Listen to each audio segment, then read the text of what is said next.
দীর্ঘ ৩ বছর মাটিকে সুরং করে রাসূল সাল্লাল্লাহু আলাইহি ওয়াসাল্লামের কবর পর্যন্ত পৌঁছে গিয়েছিল দুজন ইয়াহুদী এবং আল্লাহর রাসূলের লাশ চুরি করার পূর্বে রাসূল সাল্লাল্লাহু আলাইহি ওয়াসাল্লাম তৎকালীন রাজাকে স্বপ্নে এসে বললেন, হে নুরুদ্দিন, আমাকে দুজন লাল চক্ষু বিশিষ্ট ব্যক্তি বিরক্ত করছে, এদের হাত থেকে আমাকে রক্ষা করো। প্রিয় দর্শক, হিজরির 557 সালে ইয়াহুদীরা চক্রান্ত করে রাসূল সাল্লাল্লাহু আলাইহি ওয়াসাল্লামের লাশ চুরি করতে নিয়েছিল মদিনা থেকে। অতঃপর অলৌকিকভাবে তারা কিভাবে ধরা খেয়েছিল এবং তাদের কি পরিণতি হয়েছিল বিস্তারিত জানতে ভিডিওটি শেষ পর্যন্ত দেখুন। 557 হিজরিতে তৎকালীন সুলতান নুরুদ্দিন জঙ্গি রাহমাতুল্লাহ আলাইহি তাহাজ্জুদ নামাজ পড়ে নামাজের বিছানায় ঘুমিয়ে পড়েছিলেন। এমত অবস্থায় হঠাৎ তিনি স্বপ্ন দেখলেন রাসূল সাল্লাল্লাহু আলাইহি ওয়াসাল্লাম তার ঘরে উপস্থিত এবং আল্লাহর রাসূল কোনো ভূমিকা ছাড়াই দুজন নীল চক্ষু বিশিষ্ট লোকের দিকে ইঙ্গিত করে বললেন, ইয়া নুরুদ্দিন, এরা আমাকে বিরক্ত করছে, এই দুজনের থেকে আমাকে মুক্ত করো। এই ভয়াবহ স্বপ্ন দেখে নুরুদ্দিন জঙ্গি রাহমাতুল্লাহ আলাইহি অত্যন্ত ভীত সন্ত্রস্ত হয়ে ঘুম থেকে জাগ্রত হলেন এবং কিংকর্তব্য বিমূঢ় হয়ে গেলেন।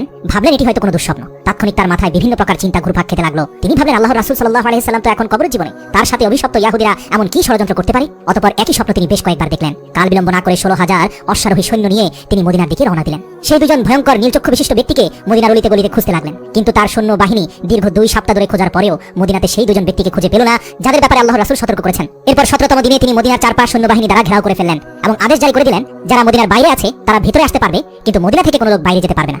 নুরুদ্দিন জঙ্গি রাহমাতুল্লাহ আলাইহি জুমার খুতবা প্রদান করলেন, ঘোষণা দিলেন, আমি মদিনার মানুষকে দাওয়াত দিয়ে একবেলা খাওয়াতে চাই। আমার অভিলাষ সকলেই যেন এই দাওয়াতে অংশগ্রহণ করে। এটি সুলতানের আদেশ। সুলতান মদিনাবাসীকে আপ্যায়নের জন্য বিশাল আয়োজন করলেন।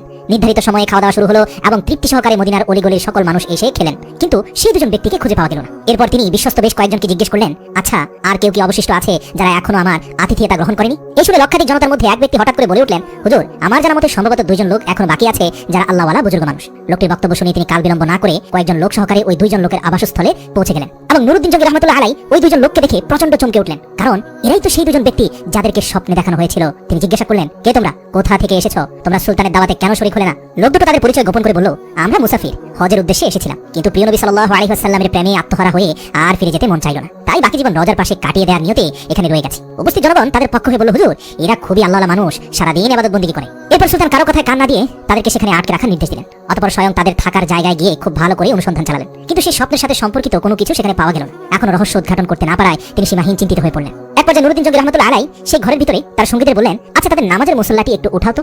সঙ্গীরা নির্দেশ পালন করলো। নামাজের মুসল্লাটি বিছানো ছিল একটি চাটাইয়ের উপর। সুলতান আবারও নির্দেশ দিলেন, চাটাইটিও সরিয়ে ফেলো। তারপর চাটাই সরানোর পর দেখা গেল সেখানে বিশাল এক পাথর। সুলতানের নির্দেশে সেই পাথরটিও সরানো হলো। এবার পাওয়া গেল একটি বিশাল সুড়ঙ্গ পথ, যা ধীরে ধীরে নবীজির রওজা মোবারক পর্যন্ত মাটির নিচ দিয়ে পৌঁছে গেছে। এই দৃশ্য অবলোকন করা মাত্র নুরুদ্দিন জঙ্গি বিজলির ন্যায় চমকে উঠলেন। অতঃপর লোক দুটোকে লক্ষ্য করে ক্ষিপ্ত সিংহের ন্যায় ঝাঁঝালো কণ্ঠে গর্জন করে বললেন, তোমরা সত্যি কথা খুলে বলো, নইলে এক্ষুনি তোমাদের মাথা থেকে গর্দান সরিয়ে দেব। বলো তোমরা কে? তোমাদের আসল পরিচয় কি? কেন এখানে এসেছো? সুলতানের কথায় তারা অত্যন্ত ঘাবড়ে গেল। কঠিন বিপদ সামনে দেখে তারা আসল পরিচয় প্রকাশ করলো এবং বলল, আমরা ইয়াহুদী। ইয়াহুদীদের আস্তানা মুসল শহর থেকে আমাদেরকে প্রশিক্ষণ দিয়ে এখানে পাঠানো হয়েছে, যাতে রাসূল সাল্লাল্লাহু আলাইহি সাল্লামের লাশ চুরি করে নিয়ে যেতে পারি এবং তা যেন ইউরোপীয় ইয়াহুদীদের হাতে হস্তান্তর করি। এই কাজে সফল হলে তারা আমাদেরকে আরো ধন সম্পদ দিবে বলে প্রতিশ্রুতি দিয়েছে। সুলতান বললেন, তোমরা তোমাদের পরিকল্পনা বাস্তবায়নের জন্য কি পদ্ধতি অবলম্বন করেছিলে? কিভাবে তোমরা কাজ করতে? তারা বলল, আমাদের নিয়মিত কাজ ছিল রাত গভীর হলে অল্প পরিমাণ সুড়ঙ্গ খনন করা এবং সাথে ওই মাটিগুলো চামড়ার মজকে ভর্তি করে অতি সন্তর্পণে মদিনার বাইরে ফেলে আসা। আজ দীর্ঘ 3 বছর যাবত এই মহাপরিকল্পনা বাস্তবায়নের কাজে আমরা অনবরত ব্যস্ত আছি। ঠিক যে সময় আমরা রওজা মোবারকের নিকট পৌঁছে গেলাম, মাটি খুঁড়তে খুঁড়তে আর একটু গেলেই রওজা মোবারকে পৌঁছে যাব, রাসূল সাল্লাল্লাহু আলাইহি সাল্লামের লাশ আমাদের হাতে চলে আসবে। ঠিক সে সময় ধরে আমাদের মনে হলো আকাশ যেন ভেঙে টুকরো টুকরো হয়ে যাচ্ছে, জমিন যেন প্রচন্ড ভূমিকম্পে থরথর করে কাঁপছে। আমরা কোনোভাবে আর মাটি খুঁড়তে পারলাম না। দীর্ঘ 1 বছর মাটি খোঁড়া বন্ধ করে শুধু পরিকল্পনা করছি, কারণ গর্তে প্রবেশ করলেই ভূমিকম্প শুরু হয়ে যায়। তাদের বক্তব্য শুনে সুলতানের চোখ দিয়ে পানি পড়তে থাকলো এবং তার কাছে সবকিছু পরিষ্কার হয়ে গেল।